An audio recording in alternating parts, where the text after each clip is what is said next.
We're going into Revelation chapter 9. Vi kommer da til åpenbaringsboken kapittel 9. This is the chapter in the Bible where Islam is. Dette kapitlet I det nye testamentet I Bibelen som beskriver islam. We have a book back here I call the Maroon Resource Book. Vi har en sånn ressursbok her. And this book is surprising in the things that are in it. Og denne boken har mye overraskende I seg. I have a list of the reformers from the time of Martin Luther Jeg har en liste her om alle reformatorene fra Martin Luther, by century, hvert århundre, all the way to the mid-20th century, helt opp til midten av det 20. århundre, of the people who believed that Revelation 9 was about Islam. alle som trodde at åpenbaringen 9. kapittel omtalte islam. The Seventh-day Adventist Church commissioned this study in June and July of 1944. 1944. I 1944 så ble Adventistsamfunnet enige om å gjennomføre dette studiet. The third person in the reformational understanding that believed Islam was in the Bible was Martin Luther. Den tredje person I den protestantiske reformasjonen som ble klar over at islam var I Bibelen var Martin Luther. And this is a scholarly report. Og dette en vitenskapelig grundig rapport. We have this in this document as well. It's on our website. The website is free. Vi har dette I dette dokumentet, men vår webside jo gratis, hvor det også finnes samme materiale. We have the laminated chart in here as well about Islam and the 2300-day prophecy. Vi har også disse plansjene om islam og profetiene I Daniels bok. We have the green map I've been showing on the screen. Vi har det kartet jeg har vist deg på skjermen. And this is a map you haven't seen yet, but it's a map of Islam at the time of Martin Luther. Og dette kartet har du ennå ikke sett. Det viser islam på Martin Luthers tid. We have numerous documents from the Seventh-day Adventist Church archives Vi har en rekke dokumenter fra Adventistsamfunnets arkiver that taught that Islam was in chapter 9 and Muhammad was the star that fell. som forteller oss at islam I det 9. kapittel I åpenbaringsboken, og at stjernen som falt Muhammed.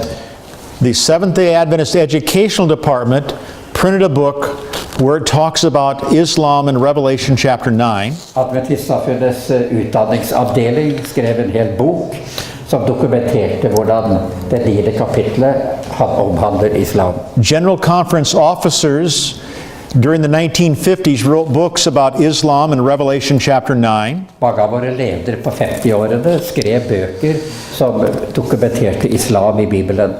We have a reference to a National Geographic magazine where the whole book is about Suleiman the Magnificent and the Roman Church. Vi har en referanse her fra en bok som ble utgitt av en artikkel fra National Geography som viser hvordan det var muslimene som omtalt I disse beretningene. We have Abu Bakr's statement here about Islam and Christians. Vi har Abu Bakr uttalt som islam og kristendommen. I have a document about the word smoke in the Bible, and we'll talk about that just in a moment. Vi har sett et dokument som viser hvordan røyk symboliserte I Bibelen. One of the forerunners for the Seventh-day Adventist Church is a man by the name of William Miller. William Miller en av de første adventistpionerene som mange av oss kjenner til. And he has written a work called Rules of Interpretation. Han har skrevet et hefte som handler om reglene And this is what William Miller says. For å tolke Bibelen, og dette hva han sier. He says that the word lamp means the Word of God or the Mohammedan Bible. The word what? The word lamp is the Word of God or the Mohammedan Bible. Ja, at ordet lampe I Bibelen omtaler enten Guds ord eller Muhammeds Bibel. If a founder of our church If a founder of our church says that these two books are lamps, I'm going to use them. Hvis en av våre grunnleggere i adventistbevegelsen sier at begge disse bøkene en lampe eller et lys. The sad thing within Seventh-day Adventist Church today, Det triste ved adventistmenigheten i dag, there's numerous missionaries who condemn this book, the Quran. vi har mange misjonærer som fordømmer Koranen. Those missionaries have shut the light out and they have basically no way to reach a Muslim. Disse misjonærene har lukket døren, og det ingen måte for dem å nå muslimer på. When the founder of our church says that this book is a lamp, let's use it as a lamp rather than condemn it. Når våre pionerer sier at boken et lys, så la oss bruke boken i stedet for å fordømme den. The issue of inspiration I'm not going to answer. The issue of inspiration of this book I will not answer. Når det snakk om inspirasjon til Koran, så vil jeg ikke svare på det spørsmålet. If you're a worker for God who working for Islam, you need to read this. Hvis du en arbeider for Gud og ønsker å nå islam, så trenger du å lese den boken. And God will tell you. Og Gud vil vise deg.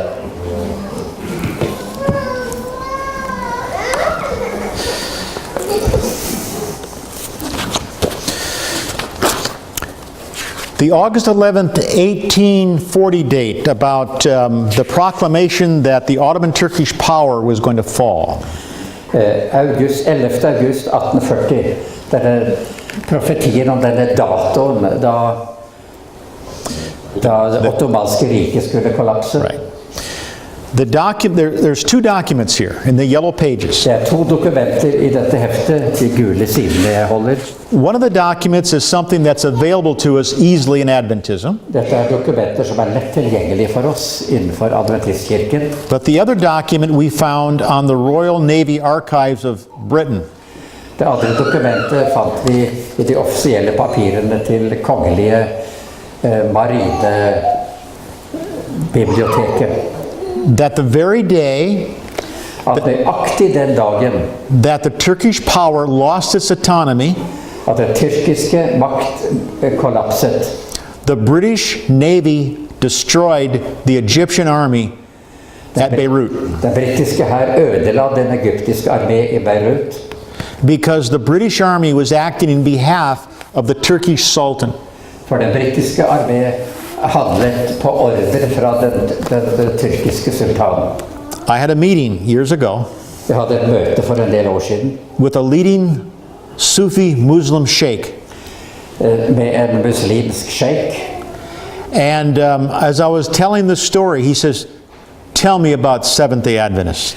Og i det jeg fortalte ham beretningen, så sa han til meg, fortell meg om syvende dags adventister. I took a deep breath. Jeg tok et dypt åndedrag I started to tell him the story of what Seventh-day Adventists believe. og begynte å fortelle ham hva syvende dags adventistene trodde.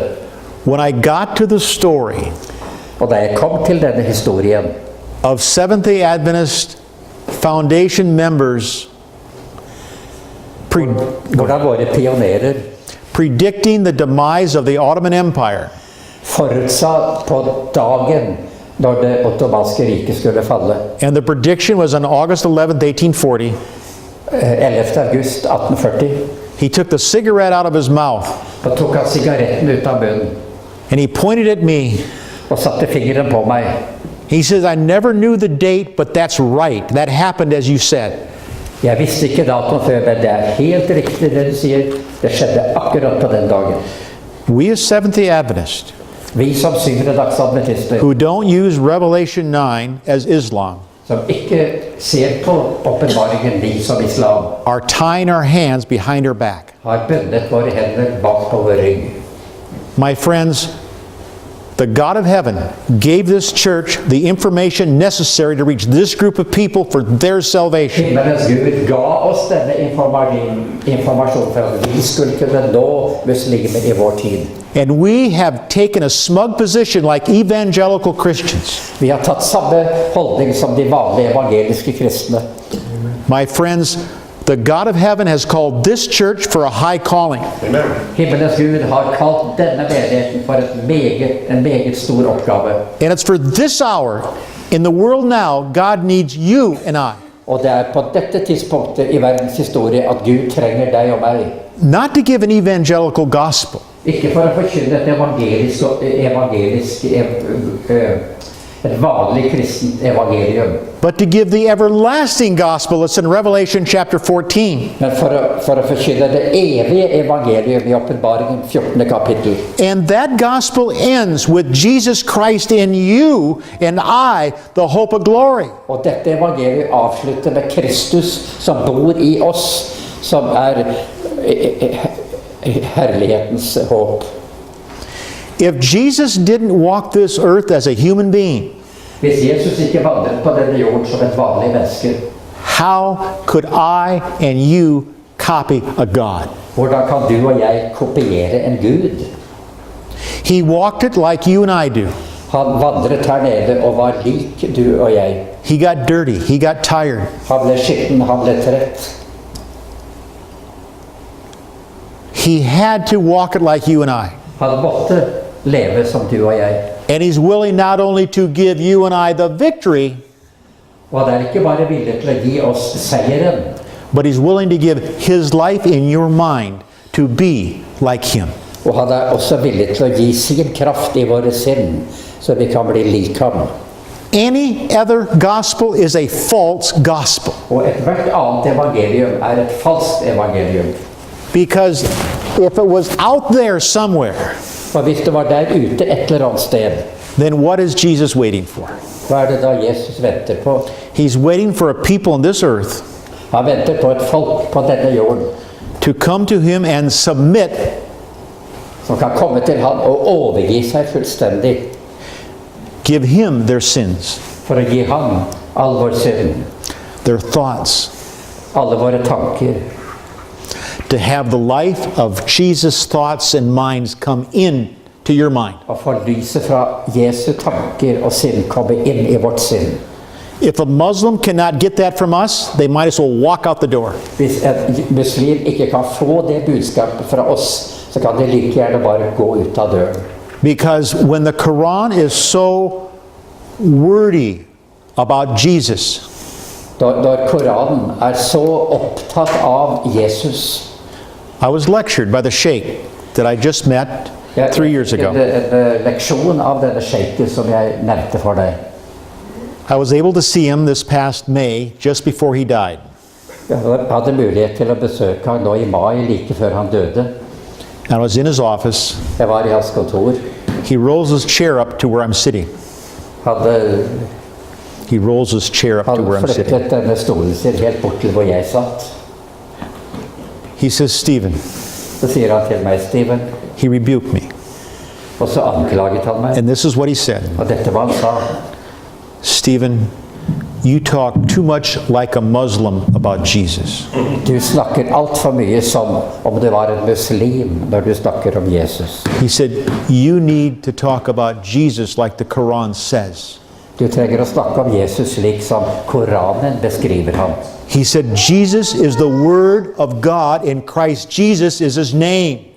Jesus Guds ord, og Jesus hans navn.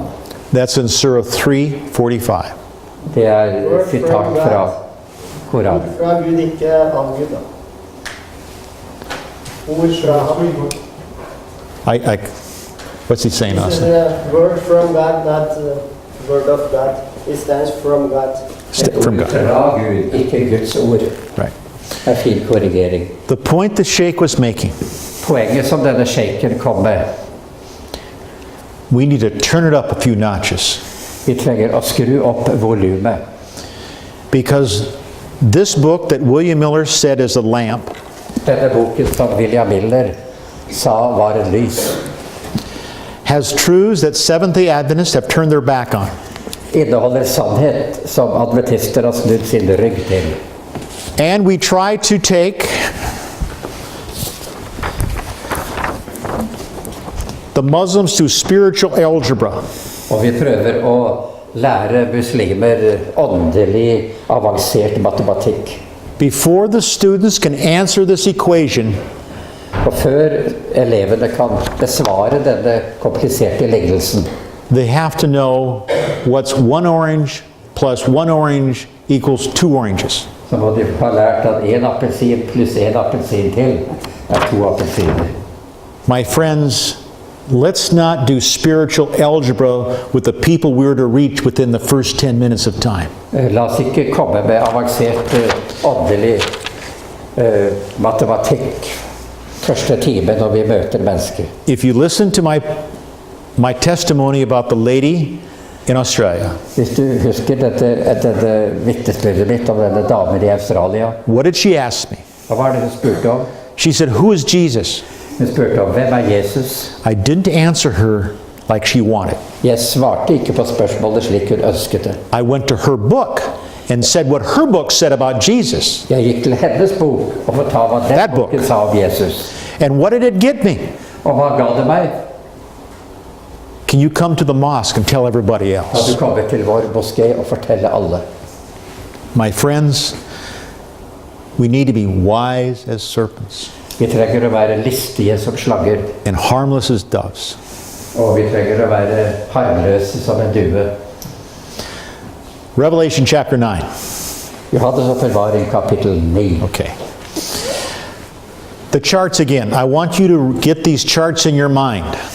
Igjen denne plansjen. Jeg ønsker at du skal forstå denne plansjen og ha den i din hukommelse. Anybody working for Muslim needs to have these charts. Enhver som arbeider for muslimer trenger å forstå disse plansjene. We now have these charts available on discs that you can get them printed out in the country wherever you're at. Vi har da disse på CD-rom, og du kan få printet dem ut akkurat hvor du vil, på ditt språk.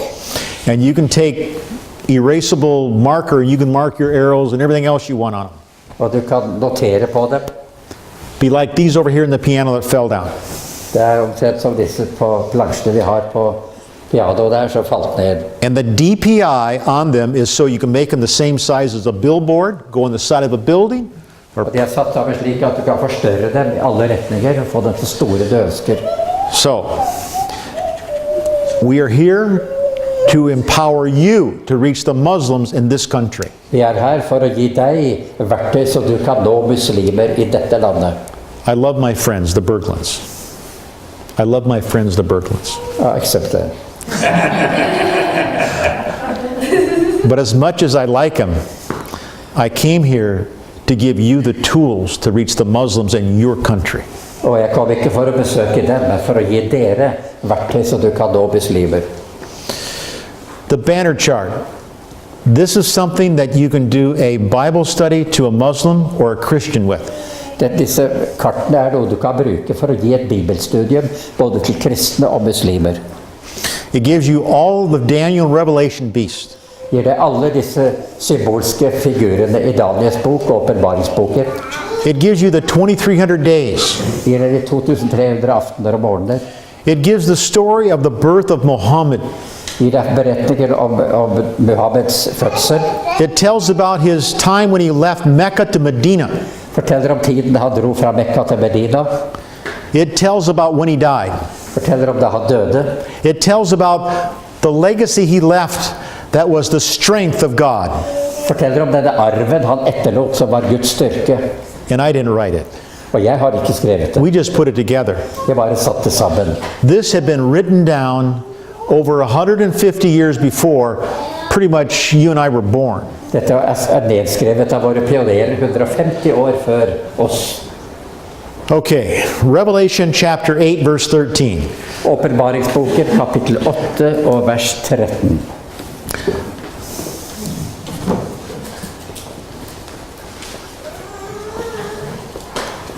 Og jeg så, og jeg hørte en ørn som fløy under det høyeste av himmelen, og sa med en høy røst, ved, over dem som bor på jorden, for de andre basunrøster av de 3 engler som ennå skal blåse. We're starting the 5th trumpet and first woe. Vi snakker her om den første trompet og det første ved. There's 7 trumpet prophecies in Bible. Det er 7 trompetprofetier i Bibelen. I'm only talking about the last 3 that relate to Islam.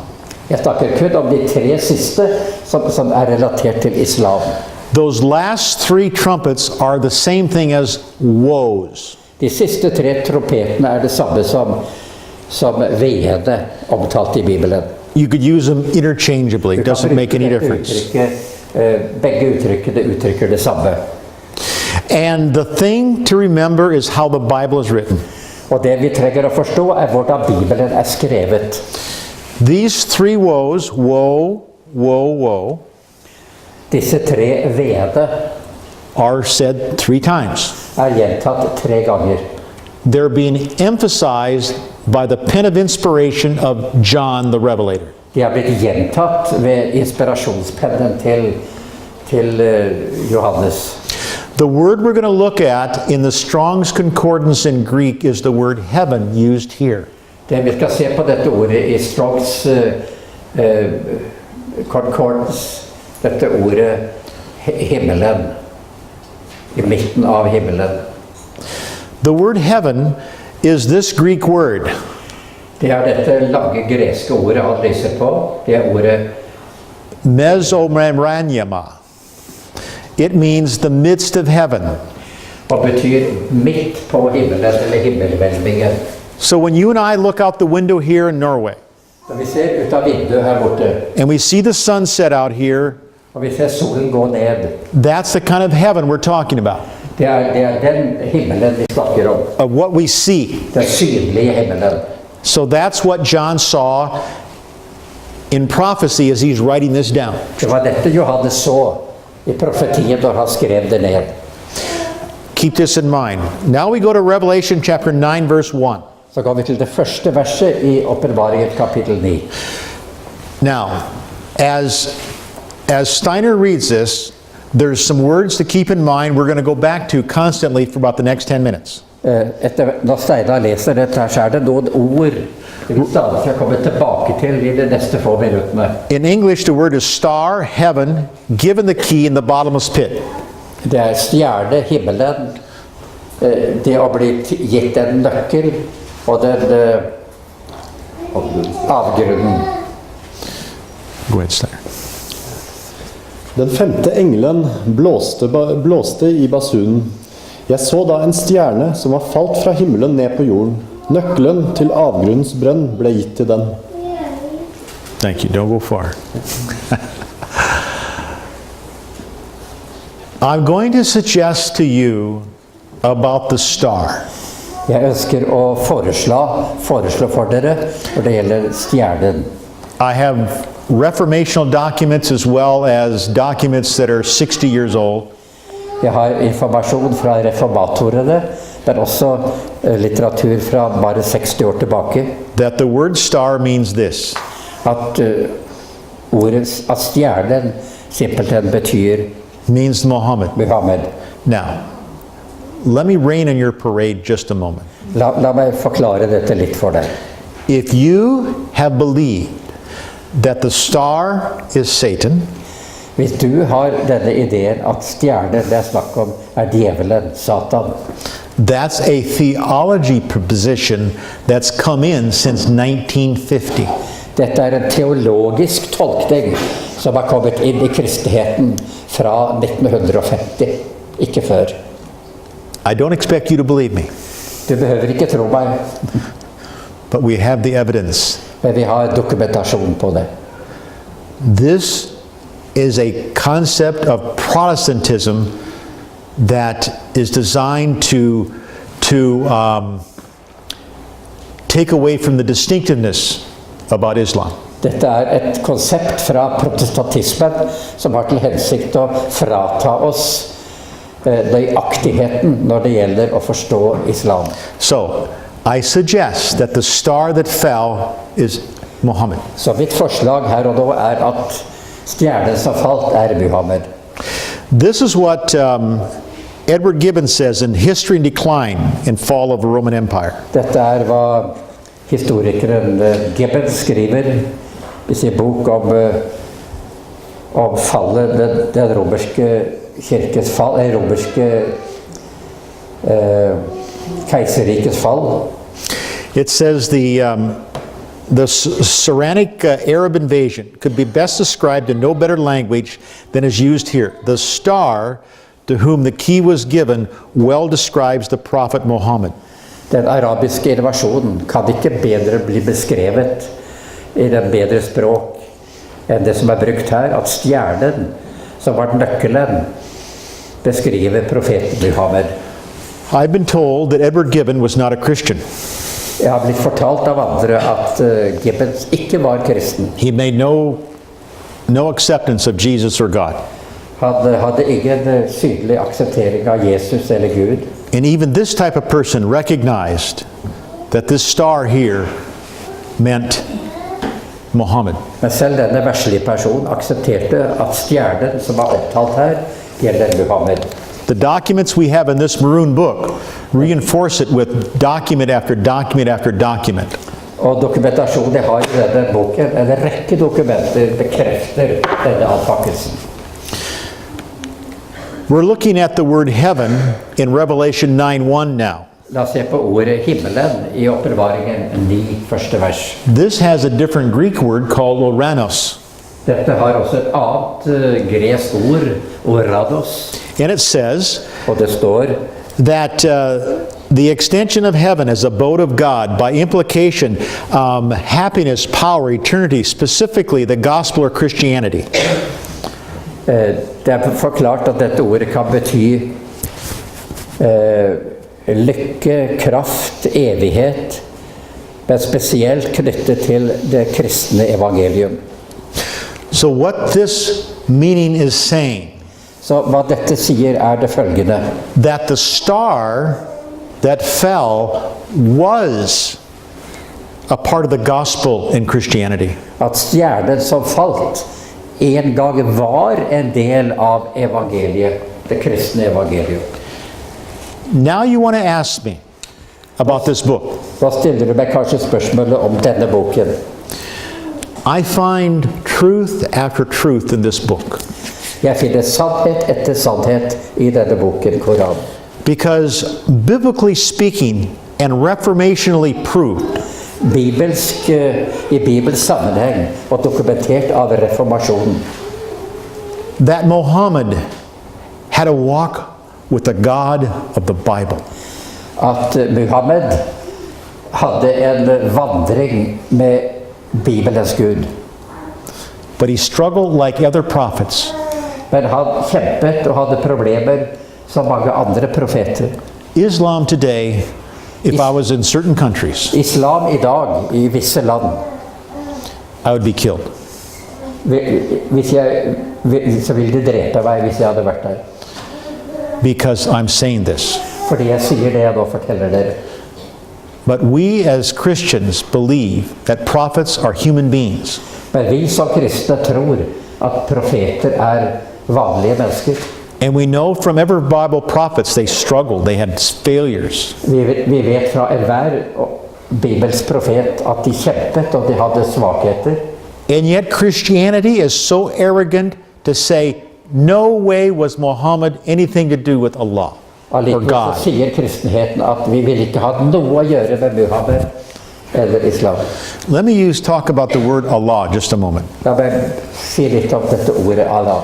Within the Christian culture today, I den kristen kultur i dag, we have the idea that's being advanced that Allah is a moon god. så har vi denne ideen at Allah navnet på en månegud. Let me explain something to La you. meg forklare noe. These men who say this Personer som sier slikt, must be very foolish, må være ganske tåpelige. because Islam was born into an Arab-speaking world. For islam ble født inn i en arabisk-talende verden. Islam did not create a language.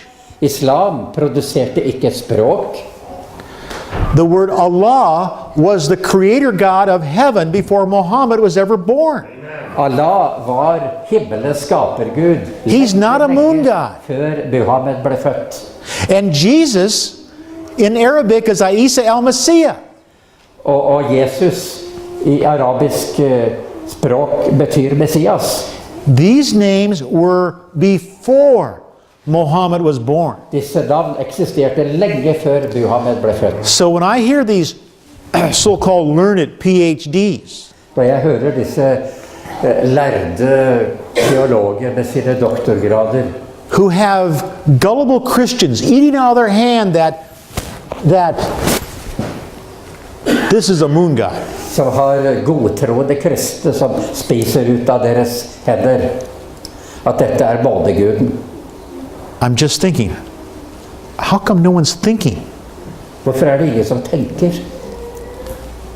I'm no scholar. Jeg er ingen lærd person.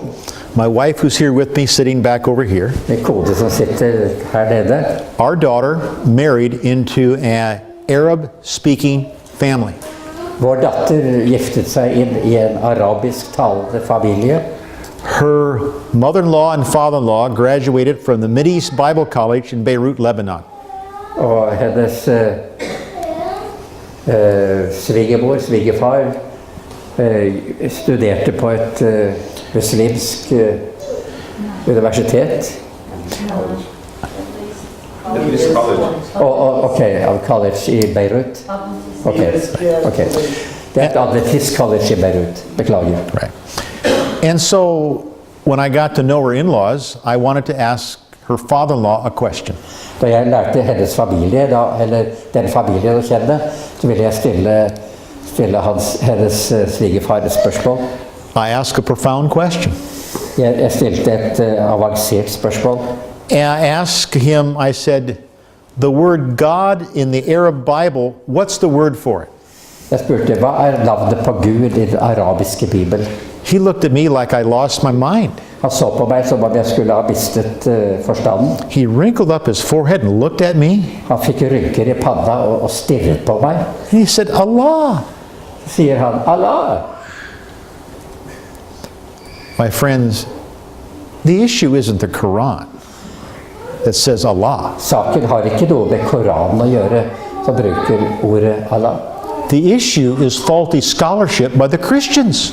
Det er feilaktig scholarship fra kristne. You can ask me about Allah all you want. Du kan spørre meg om Allah så mye du vil.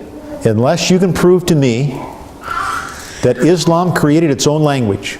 Så sa at du ikke kan bevise overfor meg at islam produserte sitt eget språk.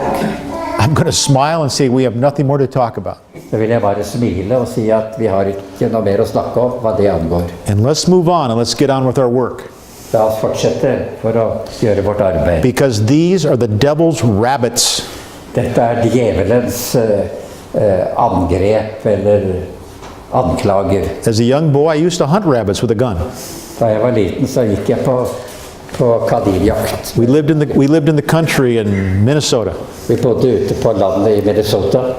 And if you missed the rabbit with the first shot, Og hvis du bommet på kaninen med det første skudd, you were chasing a rabbit, you probably wouldn't get the second shot. så vil du ikke få sjansen å skyte en gang til. So that's what I'm saying is the devil has got us on these goose chases. Og djevelen har fått oss til å jage en skygge vi får ikke til. That doesn't give us the information to give to a Muslim for his salvation. Som ikke har gitt oss den informasjonen vi trenger å tilby en muslim for vedkommendes frelse. So this meaning in the Greek, Så denne betydningen på gresk, the word heaven means Christianity or the gospel. så symbolet himmelen her betyr evangeliet, kristendom. Let's go back and read the same verse now in English with the meaning changed. Og la oss lese dette verset en gang til nå med denne forklaringen inkludert. The fifth angel sounded, and I saw a star, that was Muhammad, fall from the heaven, or the gospel or Christianity, unto the earth, and to him was given the key of the bottomless pit. Så den femte engel lød, og jeg så en stjerne, altså Muhammed, som falt fra himmelen, fra evangeliet og kristenheten til jorden, og det ble gitt ham nøkkelen til avgrunnen. We're going to look at the next word here. We're going to look at the word given the key. Så skal vi se på uttrykket og at en nøkkel ble gitt ham. Any Seventh-day Adventist or Christian has the understanding the Bible explains itself. Enhver adventist og kristne generelt har den forståelsen at Bibelen forklarer seg selv. These two verses deal with the millennium. Disse versene omhandler det vi kaller tusenårsriket, eller tidsperioden på 1000 år. They deal with the devil being bound. Det omtaler dette at djevelen blir bundet. And it says here, Og det står, Steiner, go ahead and read this for us. Psalms 20, read verse 20, 1, 2, and 3.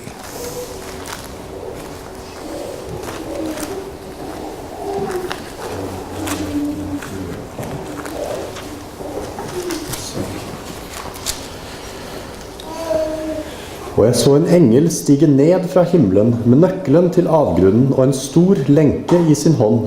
Han grep dragen, den gamle slange, som er djevelen og Satan, og bandt ham for 1000 år. Og kastet ham i avgrunnen, lukket til og satte seil over ham, for at han ikke lenger skulle forføre folkeslagene. 1, 2, and 3, right? Yep, 1 through 3. Okay. The issue here, who has the key? spørsmålet her, hvem har nøkkelen? I suggest to you, Jesus won the right to the key when he died on the cross for our sins. Mitt forslag at Jesus har nøkkelen. Han fikk retten til den nøkkelen da han døde på korset for vår synd. And he is the only one that has the authority to give the key. Han den eneste som har autoritet og rett til å gi nøkkelen til noen. And he gave that authority to Muhammad. Han ga denne nøkkelen til Muhammed. My friend Christians, Mine venner, kristne, this is extremely important. dette utrolig viktig. Here we have Isa al-Messiah, or Jesus Christ. Her har vi Jesus Kristus. The Quran says he's the Word of God. His name is Christ Jesus. Han Guds ord, Jesus Kristus. This being has the authority to give the key or the authority to anyone he wants. Dette vesenet, Guds sønn, har myndighet til å gi nøkkelen til hvem som helst. So, as we look at this, Jesus won the right to bind the devil. Jesus fikk rett til å binde djevelen. Because that key he won on the cross. For den nøkkelen vant han på korset. Verse 2 here, it talks about, he laid hold, this is talking about, he laid, the angel of the Lord, which I'm suggesting here is Jesus, he had the right to grab Lucifer. Så denne engelen, som jeg tror Jesus, hadde rett til å gripe djevelen. And he bound him 1,000 years. Og bandt ham for 1000 år. In verse 3, I det tredje vers, it tells us here, he cast him into the bottomless pit. og kastet han ned i avgrunnen. Now, within Christianity today, the issue is, what's the bottomless pit? Innenfor kristenheten I dag så spørsmålet, hva denne avgrunnen? There's 3 verses in Revelation in the whole Bible that talk about the bottomless pit. Det 3 vers I åpenbaringsboken som omtaler denne avgrunnen. Some churches today teach this concept. Noen kirkesamfunn underviser det følgende. The bottomless pit is a hole in the ground where the devil dwells. At avgrunnen et hull I jorden hvor djevelen bor. But let's look at what the Bible says again. Men la oss igjen se hva Bibelen egentlig sier. In Revelation 9:1, we just read it. I åpenbaringen 9:1 som vi nettopp leste, Islam or Muhammad was given the key over the bottomless pit. så fikk islam eller Muhammed nøkkelen til avgrunnen. But we still don't know what it is. Vi vet ennå ikke hva det We read Revelation chapter 17 verse 8.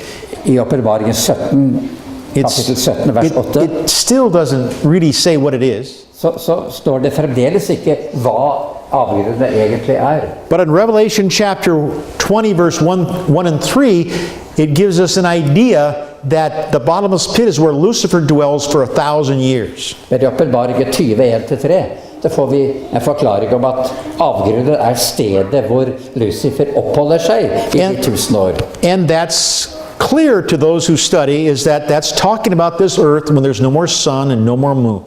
Og det helt klart for de som har studert Bibelen, at her det snakk om jorden, som øde og forlatt. Ikke noe sol, ikke noe måne, ingenting. If there's no more sun and no more moon, it's going to be a lot colder than Norway. Og når det ikke hverken sol eller måne, så vil det være mye kaldere selv her i Norge. For 1,000 years, For 1000 år he gets colder than the frigid freeze, så får han det kaldere enn noe annet, along with his angels. sammen med sine falne engler. But Jesus had that authority to do that. Men Jesus hadde myndighet til å gjøre det. And that authority Jesus gave to the star of Revelation 9:1. Og denne nøkkelen gir Jesus til stjernen i åpenbaringen 9:1. See, if we have the theology that the star is Lucifer, Hvis vi har den ideen at stjernen Lucifer, we have a real problem in the theology. så vil vi få et teologisk problem. Because you would have Jesus empowering the devil. Da det Jesus som gir djevelen myndighet og makt. Not going to happen. Det kommer aldri til å skje. Lucifer is given to do certain things, but no special power. Djevelen tillatt å gjøre visse ting, ja, men han får ikke denne makten. So this verse, let's read it with what we've just found out. La oss lese dette verset nå ut fra det vi har oppdaget. The fifth angel sounded, and I saw a star, Muhammad, or I can also put Islam here, fall from heaven, which is the gospel of Christianity, unto the earth, and to him was given the key or the authority by Jesus of the bottomless pit. Så den femte engel lød, og jeg så stjernen Muhammed falle fra himmelen, altså evangeliet, kristenheten, til jorden, og det ble gitt ham nøkkelen, altså eller autoriteten fra Jesus, til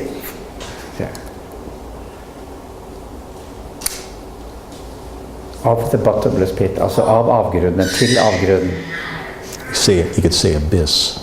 The bottomless Yeah. pit's abyss. We're using avgrunnen in Norwegian, not abyss. Okay. Okay. Here is the narrative of what they are again. The star, I'm suggesting, is Muhammad or Islam. Så stjernen foreslår jeg Muhammed eller islam. The word heaven here means the gospel or Christianity. Himmelen betyr evangeliet eller kristenheten. The key is the authority by Jesus Christ. Så nøkkelen autoriteten som Jesus eier, And the bottomless pit is the earth. og avgrunnen jorden. That's what that verse means. Det hva dette verset betyr. Let's move on. La oss fortsette. So we just read that again of what these meanings mean. Now, when Muhammad was born and then he passed away, Da Muhammed ble født og senere døde, 117 years after he died, Islam controlled everything in green. 117 år etter hans død, så hadde islam erobret alt det som grønt på dette kartet. All Muslims, I ask when I see them and we talk about this, Alle muslimer som jeg snakker med, og jeg viser dem dette kartet. and I suggest that God had Islam put a crescent of control around the Roman power in Rome. Og jeg foreslår at islam lagde som en halvmåne av kontroll rundt det romerske imperiet. Because Rome is there, Rom der, God used Islam to protect the world from the apostate Christian church. så Gud brukte islam for å beskytte verden mot den frafalne katolske kirke og teologi. This power at Rome did numerous things. Romerske kirke, kraften i Rom gjorde mye. They changed the day of worship from the Sabbath of Abraham to the first day of the week. De endret hviledagen fra Abrahams sabbat til første dag i uken. A man on earth forgave sins that wasn't Jesus. Et menneske på jorden, paven, tilga synd som om han var Jesus. They brought in alcohol into the church services for communion. De brakte alkohol inn i kirken i forbindelse med nattverden. They brought in their own doctrine of praying to dead people. De lagde seg sin egen dogme når det gjelder hva skjer med de døde. And so God called the children of the East that are now called Islam to help. Så Gud kalte Østens barn til å hjelpe seg ved å stoppe dette frafallet. And they put that control around Rome so they couldn't come out. Så de lagde denne kontrollen rundt Rom, så de ikke kunne komme videre. That's why the explorers of Rome from Spain and Portugal Det er derfor disse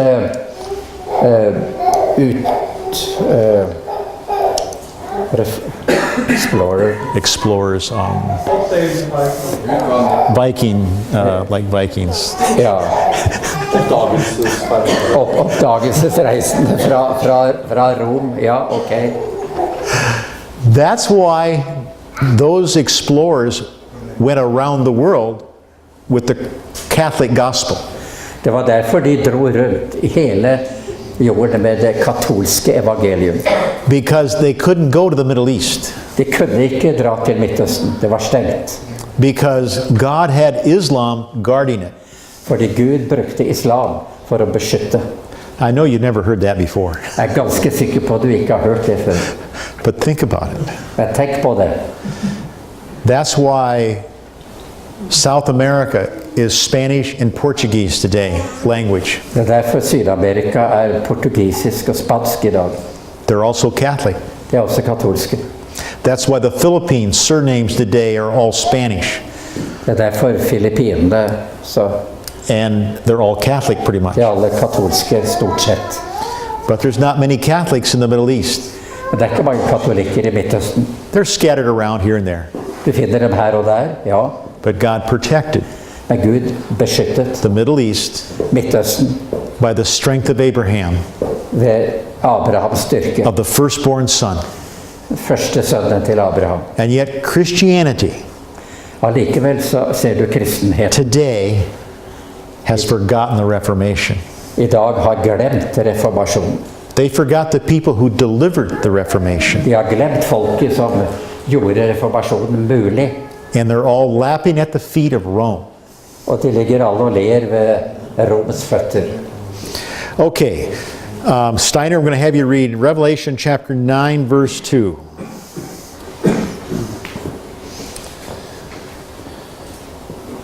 Det var nøkkelen, ja. Den åpnet avgrunnens brønn, og en røk steg opp av brønnen som røken av en stor ovn. Solen og luften ble formørket av røyken fra brønnen. Now, I'm going to force you to go to Norwegian grammar. Nå skal jeg tvinge dere inn i litt norsk grammatikk. My English teacher is going to roll over in her grave. The word he is referencing who is the subject of verse 1. Hvem han i det andre verset? It's Muhammad or Islam.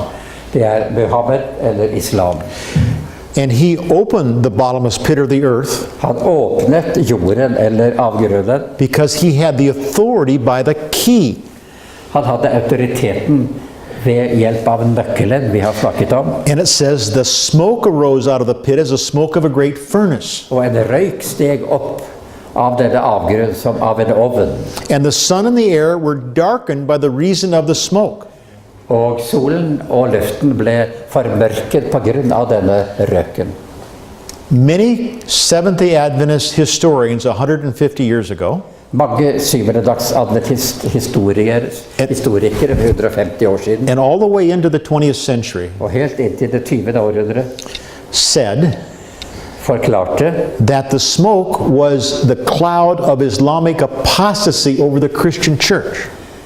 at røken til var den islamske frafallet som påvirket kristenheten. That's not true. Det ikke sant. Because Muhammad was born after the 1260-year apostasy of Rome started. For Muhammed var født etter at denne 1260 år perioden av det romerske frafallet begynte. Steiner, I'd like to have you read now Revelation 9:3, if you would.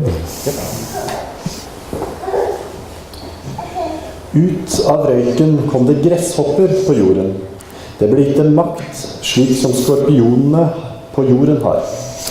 We see the grasshoppers are back in again. Her ser vi at vi igjen møter gresshoppene. This is the children of the East, Dette Østens barn. and now they're Muslims. Nå de muslimer. They transitioned. Du ser overgangen. But we got a Christian, we have a Christian grasshopper with us. Men vi har en kristen grasshopper med oss. My friend Zahara Stasi.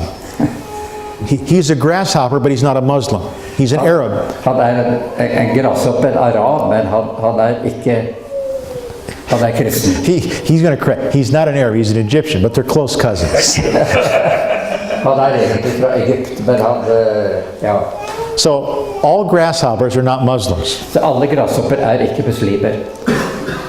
but grasshoppers are clean, remember. Men gresshopper rene, husk det. Now, when I give this presentation to Muslims, I have to pause right here and explain that about the clean, I'm not going to eat you.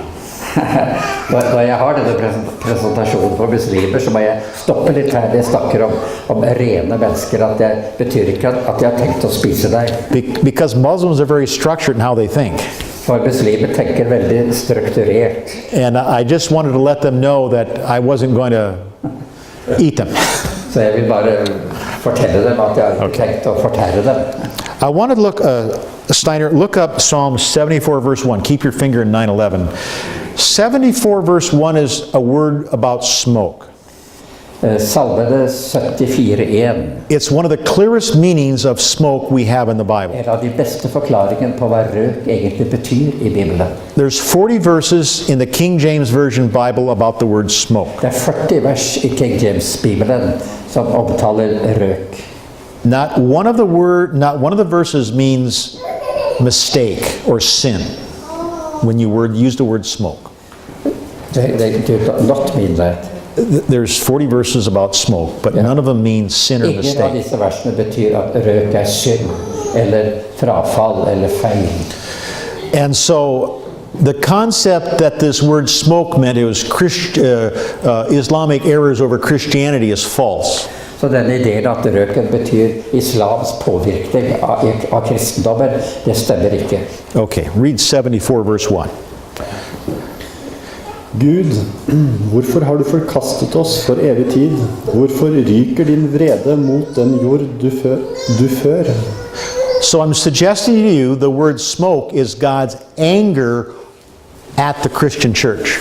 Så jeg foreslår at ordet røk representerer Guds vrede mot kristenheten. Because of their apostasy of alcohol, praying to dead people, changing the day of worship, all that. På grunn av kristenhetens frafall når det gjelder uren mat og endre hviledagen og endre læren om de døde og så videre. On this chart, På denne flasjen the Christian church apostatized in 538. så falt kristenheten i 538. Muhammad wasn't born till 570. Og Muhammed ble ikke født før i So the 570. So the concept that Islam was a cause of the Christian church going into apostasy is false. Så ideen at islam var årsaken til at kristenheten It was just the falt, stemmer ikke. opposite. Islam was to protect the Christian church. Islam var i stedet for å protestere mot det kristne frafallet. Do you see how the devil's done a flip-flop? Ser du hvordan djevelen snur ting rundt? That's the typical devil operation. Det typisk djevels fremgangsmåte. To see it completely wrong, Ser det fullstendig galt motsatt. and you don't have to go very far to listen to what the world news is saying about Islam. Og du trenger ikke vente lenge med å se hva verdensnyhetene forteller om islam. Once I came to understand these concepts, I had to smile about how the West is always plotting to get the oil of the Arabs. Og da jeg lærte dette, så har jeg alltid smilt når jeg ser hvordan Vesten prøver å få tak i oljen. The meaning of locust, John Gill, who is a Baptist scholar, said this. Dette er betydningen av gresshopper. Locusts generally come out of the eastern parts. It was an east wind which brought the plague of locusts unto Egypt, and the children of the east, the Arabs, are compared to grasshoppers and locusts. Dette sitatet sier at gresshopper kom vanligvis fra østen, og det var en østlig vind som brakte plagene med gresshopper til Egypt. Og østens barn, araberne, er sammenlignet med grashopper. Locusts. It is a tradition of the Arabians that there fell locusts into the hands of Muhammad, on whose backs and wings were written these words, "We are the army of the Most High God." Og det er en muslimsk tradisjon som sier at gresshopper falt ned i hendene til Muhammed, og bak på vingene til gresshoppene stod det skrevet at vi er Gud den allmektiges hær. And remember, we read it earlier in the meeting Og husk, vi leste det tidligere. in Joel 2:25. I Joel 2,25, God called the locust his great army. hvor Gud kalte gresshoppene sin store armé eller hær. Now we have a theologian that was alive after Martin Luther and the Patterson brothers, Og da ser vi John Gills, en reformator som levde etter Martin Luther, som sier nøyaktig det samme. that says the very same thing. Islam is a great army. At islam er en stor hær. That army is needed to protect little brother. Og den hæren ble brukt av Gud for å beskytte lillebror. Judges chapter 6, we establish grasshoppers for multitude. I Dommernes bok så vi hvordan gresshopper også betød en stor mengde. We've talked about grasshoppers are clean to eat. Vi leste hvordan gresshopper er rene dyr. It comes from Leviticus 11. We read that earlier. Vi har lest det tidligere. Here again, on the map or on the banner chart, this is the area we're looking at right here. Tilbake til denne plansjen. Dette er området vi ser på akkurat nå. Is that Islam became an army when it left Mecca on its way to Medina. At islam ble en armé eller hær når de forlot Mekka på vei til Medina. Okay, in Revelation chapter 9, verse 4, we're going to move along here. I Åpenbaringen 9. kapittel vers 4. Det blir sagt til dem at de ikke skulle skade gresset på jorden eller noe annet grønt. Heller ikke noe tre, men bare de menneskene som ikke hadde Guds seil på sine panner. This verse tells about a power commanding. And who had the key? Jesus. Dette forteller om en makt som kunne gi en ordre, som hadde nøkkelen, nemlig Jesus. And it's Jesus who commanded them not to hurt the people who had the seal of God. Og det er Jesus som gir ordren at de ikke skal skade det folket som har Guds seil. But they're only to hurt the people who don't have the seal of God. Men skal bare skade de mennesker som ikke har Guds seil. That's why I never let a Muslim call me a Christian. Det er grunnen til at jeg ikke lar en muslim kalle meg en kristen. If you want to be a Christian and you don't have the seal of God, Hvis du er en kristen, så har du ikke Guds seil. then Islam prophetically is to do something to you, like kill you. Hvis du er en kristen og ikke har Guds seil, så har islam ifølge dette rett til å skade deg. Remember, I didn't write the Bible. Jeg skrev ikke Bibelen. I'm just a reporter. Jeg bare rapporterer hva som står der. Because God used this group of people to give you and I the right to be Protestants. For Gud brukte denne makten for å gjøre det mulig for oss å kunne være protestanter. Remember, Islam was commanded to make a difference among Christians. Islam ble kommandert av Jesus til å vise forskjell på de kristne. I had the opportunity to attend a Muslim conference on the Second Coming. Jeg hadde en anledning til å være med på en muslims samling hvor temaet var Jesu ankomme. And they gave out a document at the end of it. They gave a document out at the Og end de of ga it. ut et dokument etter denne konferansen. And this is what it said. It said, the Prophet Muhammad's Charter of Privileges to Christians, the letter to the monks of St. Catherine's Monastery. Og det står i dette dokumentet profeten Muhammeds ordre til de privilegerte kristne, et brev til munkene av St. Katarina-klosteret. This is what it says. Og dette er hva det står. I'll read this in English. You can just tell the highlights probably. Okay. In 628, the Prophet Muhammad granted a charter of privileges to the monks of St. Catherine's Monastery in Mount Sinai. It consisted of several clauses covering all aspects of human rights, including such topics as the protection of Christians, the freedom of worship and movement, freedom to appoint their own judges, and to own and maintain their property, an exemption from military service, and the right to protection in war. Hovedideen her er at i 628 så skrev profeten Muhammed, eller han ga et av privilegier til munkene i St. Katarina-klosteret på Sinai-halvøya. Og i dette dokumentet, som bestod av flere avdelinger, blant annet så omtalte det menneskerettigheter, slik når det gjelder hvordan de kristne kunne bli beskyttet, hvordan de var fri til å tilbe og bevege seg, reise hvor de ville, frihet til å oppnevne sine egne dommere og eie eiendom, og hvordan de kunne også slippe fri fra militærtjeneste og rett til å bli beskyttet i krigssituasjoner.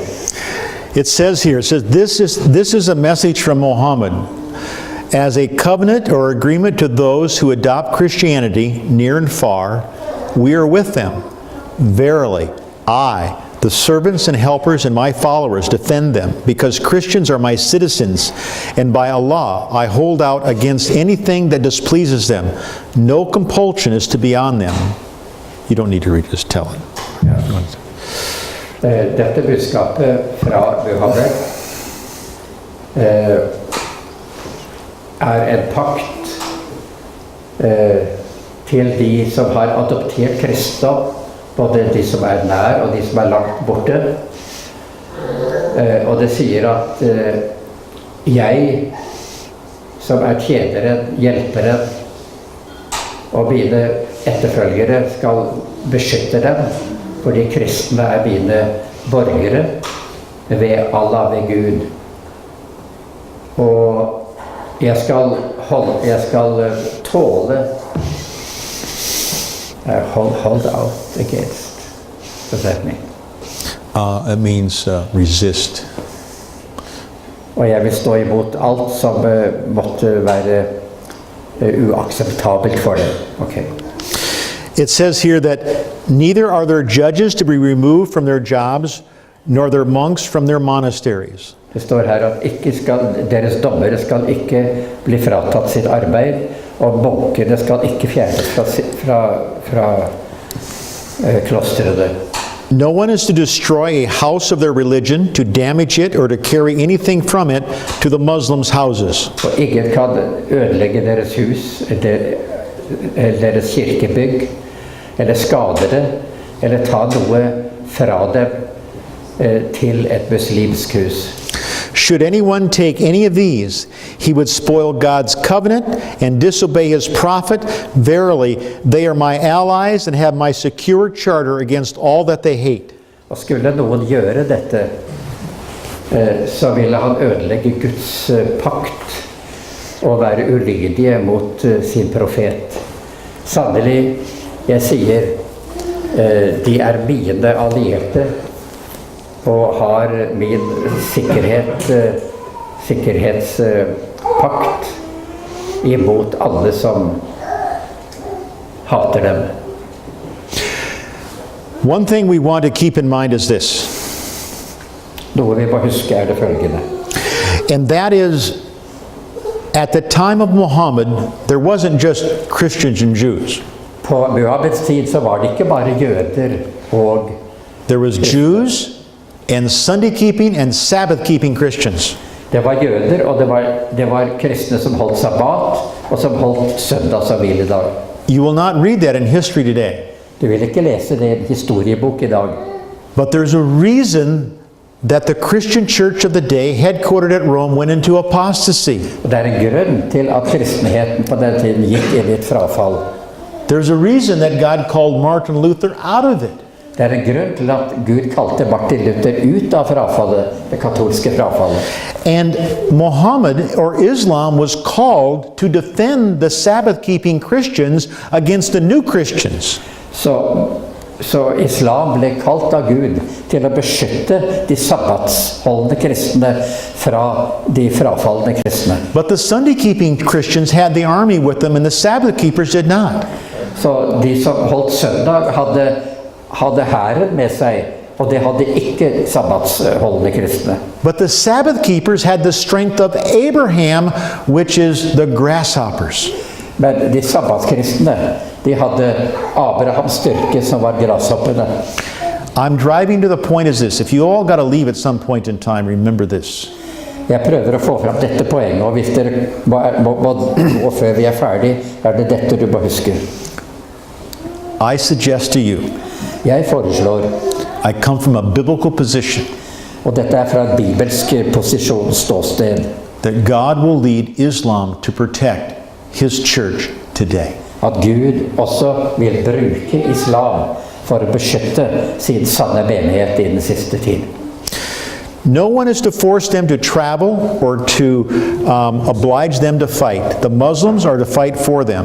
If a female Christian is to be married to a Muslim, it is not to take place without her approval. She is not to be prevented from visiting her church or pray. Ingen har lov til å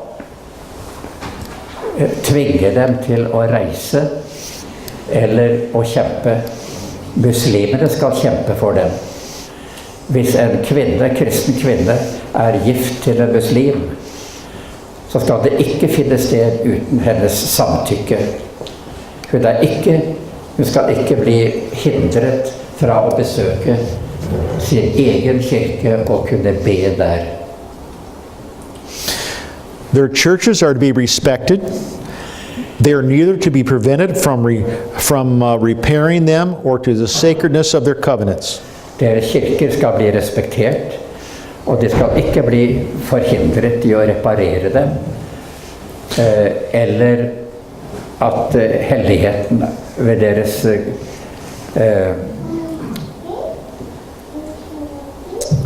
covenant, A covenant agreement, a contract. at pakten skal kunne ødelegges eller hindres, ja. Okay. The Muslims that I was at their meeting about the second coming, De muslimer jeg besøkte på deres møte, og temaet var Jesu ankomme. those Muslims knew they were to protect me and people like me. De visste at deres oppgave var å beskytte meg og kristne som trodde det samme. And those of you who are not in Turkey this last summer, Og dere som ikke var i Tyrkia nå sist sommer, and my brother Asif was my translator, når Asim oversatte for Stephen, he told me about a group of Muslims who were at our meetings, så var det en gruppe muslimer som var ved våre campmøtene sist sommer. he said, those people kill people. Han fortalte meg at disse menneskene, de dreper, og de har drept mennesker. When we covered this same chapter, Da vi gikk gjennom det samme materialet jeg har vist dere nå, this big Muslim stood up. denne store, kraftige muslimen reiste seg, And I knew what Asif had told me before. og jeg visste hva Asim hadde fortalt meg tidligere. But we had a good response. He didn't look angry. Men jeg så at han så ikke sint ut. He said, you can come to our village and we will protect you. Så sier han, du kan komme til vår landsby, og vi skal beskytte deg. So when Muslims hear these things, Når muslimer hører dette budskapet, this resonates in what they have known or have forgotten. så det som det gir et ekko til noe de har visst, eller kanskje glemt. When we are coming from this understanding of Bible scripture, Når vi kommer til det med denne forståelsen fra Bibelen, do you think they're going to tell me my Bible's corrupted tror anymore? du de vil fortelle meg da at min Bibel korrupt? You think they're going to make fun of the book? Tror du at de vil gjøre narr av boken? No. Nei. And it happens as quick as you've been sitting here since 12 o'clock. Og det kommer til å skje lydkjøpt like raskt som når du har sittet her siden klokken 12. You don't need weeks of training or years. Du trenger ikke ukevis med trening eller mange år. When you go back to the Bible, the power is there that speaks to the Muslim and the Christian mind. Når du går tilbake til Bibelen, så taler den til muslimske sinn. The information that I have compiled in my resource book is history. Den informasjonen jeg samlet til denne boken er historie. Abu Bakr, Abu Bakr, he took over after Muhammad died for 1 year, then he died. som tok over etter at Muhammed døde. I have a similar document from what Muhammad said. Jeg har et lignende dokument fra han som det Muhammed selv skrev. We're not going to read it because it takes too long. Vi skal ikke lese det for det tar for lang tid. But the same document was given by the man who took over after Muhammad died. Men det samme dokumentet ble gjentatt av han som tok over etter at Muhammed døde. They were to make a difference among Christians. De skal gjøre forskjell på de kristne. The Quran says this in Surah 9 verse 29. I Surah 9:29 så sier Koranen det følgende. Can you read Arabic? Yeah. This here, if you want to read my Quran, the English says, "Fight those who believe not in Allah, nor the last day, nor hold that forbidden which hath been forbidden by Allah, and his apostle, nor acknowledge the religion of truth, even if they are people of the book, until they pay tax and with willing submission and feel themselves subdued." Now, you can tell that story, if you tell that verse if you want. Okay. Where Muslims Yeah. are to make a difference. Ja. Du skal kjempe mot de som ikke tror på Allah og de siste dager.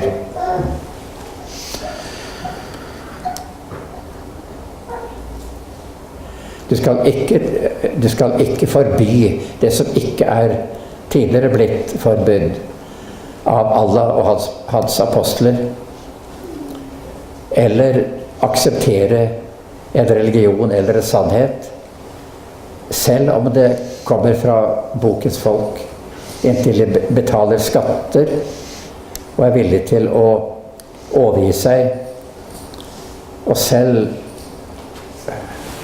føle seg overgitt. Now, this verse in Islam makes a difference among Christians.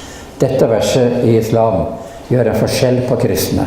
That's the reason I always tell Muslims I'm a Seventh-day Adventist Christian. Det er derfor jeg alltid forteller muslimer at jeg er en syvende dags. Most Muslims do not know what a Seventh-day Adventist is. De fleste muslimer vet ikke hva en syvende dags adventist kristen er. But normally a Muslim says, what is a Seventh-day Adventist? Men de vil spørre om hva er en syvende dags adventist. That card that was in your chair when you sat down. Det lille kortet som ligger på stolene som It sounds, satte deg etter pausen. it sounds like a document of legalism. Det kan virke som et element av legalisme. But Muslims think in that concept. Men muslimer tenker på den måten. When a Muslim asks me what a Seventh-day Adventist is, and I'm sure my Christian friends shudder. Når en muslim spør hva er en syvende dags adventist, så tror jeg mange av mine kristne venner de vil ikke forstå det. The first words out of my mouth, I don't eat pork. Det første jeg sier er, jeg spiser ikke svinekjøtt. Because I want to let a Muslim know I'm not unclean. Jeg vil ha en muslim vite, jeg er ikke uren. Now, my friends, Muslims look at the outside concepts. Muslimer ser på de ytre aspektene. The concept of Christ in you, the hope of glory, is an inside concept. Ideen om Kristus i deg, håpets herlighet, er noe som ikke er synlig umiddelbart. Det er inni oss.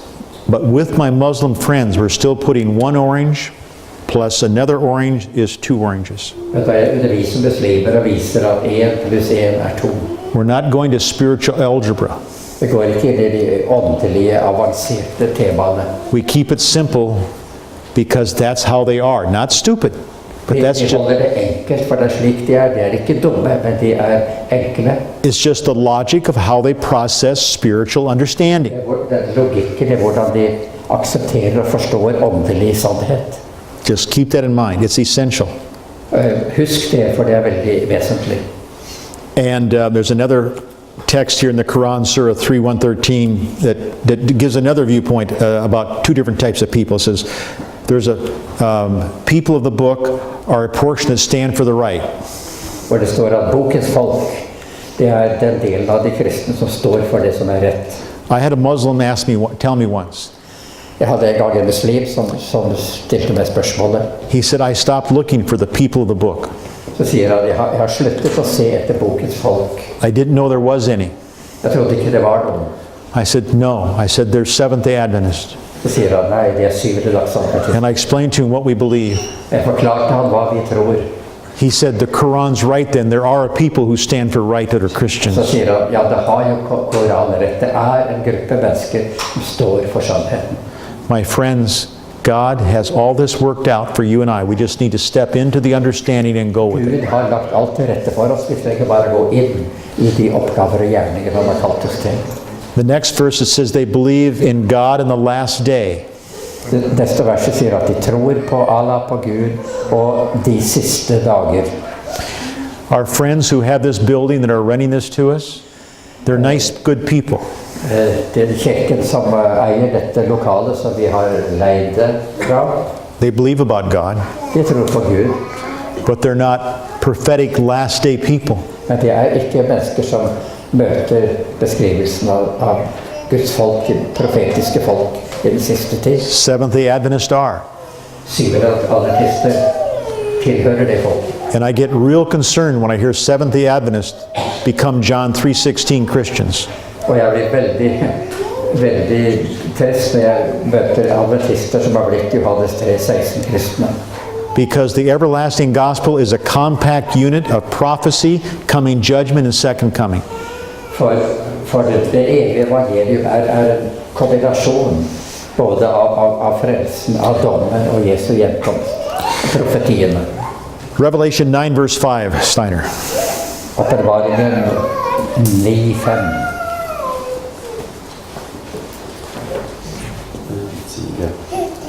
Det ble ikke gitt gresshoppene å drepe dem, men å pine dem i 5 måneder. Og pinen de valgte var som pinen av en skorpion når den stikker et menneske. The issue here, right here, is the 5 months it's talking about. Den pilen her symboliserer de 5 måneder som vi snakker om. This is where this summer, Ellen Berglund took me and Steiner. We went to the Ottoman Military Museum in Istanbul. I sommer i Istanbul så tok Elin og Steinar han med til det ottomanske museet i Istanbul. We saw the replicas of the cannons that the Muslims used to break into the walls of Constantinople. Vi så disse modellene av kanonene som ble brukt av muslimene da de brøt inn i Konstantinopel. Remember, Constantinople was the headquarters of the Eastern Roman Catholic Church. Konstantinopel var hovedkvarteret til den østkatolske. And the God of heaven gave the Muslim powers gunpowder before the Western power had them. Og himmelens Gud ga muslimene denne kanonkraften før den vestlige verden eide den. So during this 5 months of prophetic time, Islam got stronger and stronger and eventually destroyed Constantinople. Og i løpet av disse 5 månedene så ble islam sterkere og sterkere inntil de kunne bryte ned Konstantinopel. And they did that on July 27, 1449.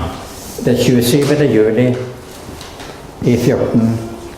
July 27, 1449.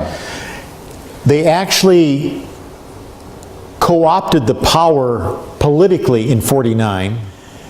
I 49 så tok de over den politiske makten. But they actually destroyed the wall in 1453. Men i 1453 ødela de muren til Konstantinopel. Okay. In Revelation chapter 9, verse 6 and 7, it says this. I åpenbaringen 9, versene 6 og 7 leser vi. Here we have the grasshoppers and locusts coming back again. I de dager skal folk søke døden, men de skal ikke finne den. De skal stunde etter å få dø, men døden skal fly fra dem.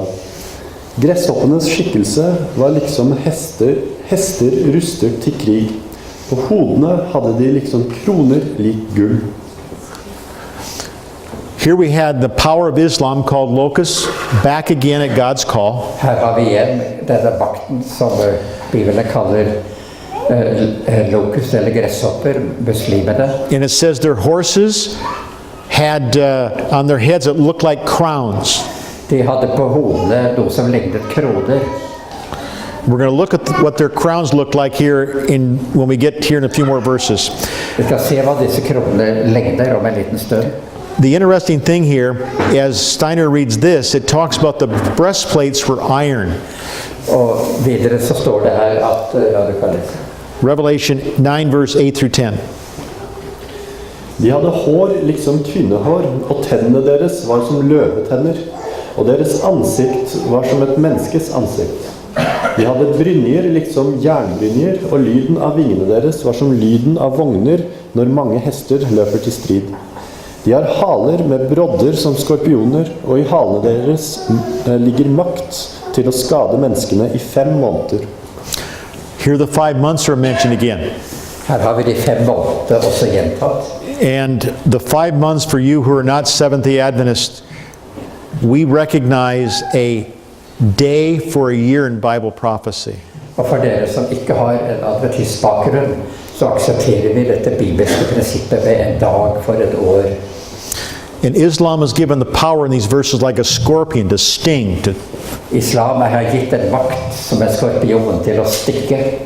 But at the end of that 5 months, they had the power to take it or to kill. We'll read that in just a moment. Og ved slutten av de 5 månedene får de også makten til å overta eller drepe. And here we have the map. That's the time we're talking right there. Dette den lille tidsperioden vi snakker om. The Crusades had already happened. Korstogene hadde allerede vært. And remember, Islam is the strength of Abraham. Husk at islam Abrahams styrke ifølge Bibelen. And the strength of Abraham was guarding the Holy Land from the apostate church. Og denne styrken bevarte det hellige land fra den frafallende katolske kirkemakten. This is new to you. Dette kan være nytt for deg. Because we always equated that we are the Christians. For vi har alltid regnet med at vi de kristne. Think what those Christians meant at that time. Tenk over hva de kristne mente på den tiden. They changed the day of worship and all that went with that. So I don't want to be a member of that group of De Christians. endret hviledagen og alt det som hørte med. Jeg vil ikke være en del av den kristenheten. And neither did Martin Luther. That's why he was moved by God to come out and establish the concepts of faith. Og Martin Luther ønsket heller ikke å være en del av den kristenheten, og derfor han gikk ut for å vinne tilbake sannheten. And remember that God gave Islam all this property in green within just about a century after Muhammad died. Og husk at Gud ga islam alt dette området som grønt på kartet vårt, bare et århundre etter Muhammeds død. Steiner, I want you to read this, Revelation 9 verse 11. Til konge over seg har de avgrunnens engel. Hans navn på hebraisk Abaddon. På gresk har han navnet Apollyon.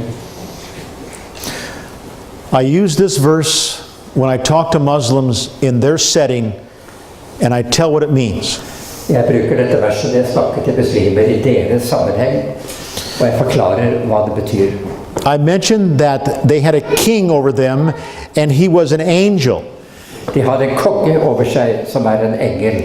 In the Greek, the word angel means messenger. På gresk så betyr engel en budbærer. Muhammad is a messenger to Islam. Muhammad var en budbærer til islam. And he was the angel, or the messenger of the earth or bottomless pit. Han var budbæreren til avgrunnen. And in the Hebrew tongue and the Greek tongue, he's called destroyer. Og i det hebraiske språk så betyr han ødeleggeren. My Muslim friends, this is what Muhammad was called to destroy. Muhammad var kalt for å ødelegge. He was called to destroy the apostate Christian church at Rome.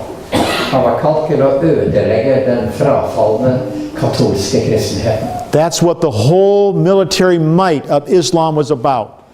Det hva hele den muslimske krigsmakten dreide seg om. To prepare the way for the Reformation to grow to what it is today. For å forberede veien for reformasjonen som kunne vokse til hva den i dag. Muslims gave their surnames in death Muslimene ga sitt navn som en gjeld to give you and I the right to be Sabbath-keeping Christians. for å gi oss retten til å kunne være kristne som holder Guds sabbat. Because they were the strength of the firstborn and Abraham was their father. For de var styrken til den førstefødte, og Abraham var dens far. My friends, when Muslims hear this, they've never heard this before. Og muslimer hører dette, og dette har de aldri hørt før, They're not going to say the Bible's corrupted. så vil de ikke lenger si at Bibelen er korrupt. I've said it before once already. Jeg har sagt det en gang før. Muslims can understand what we're saying in a matter of hours. Muslimer kan forstå dette budskapet bare på noen få timer. Because the Holy Spirit is working on every Muslim heart in the world for what truth is. For Guds ånd virker på alle muslimske hjerter for at de skal forstå sannheten.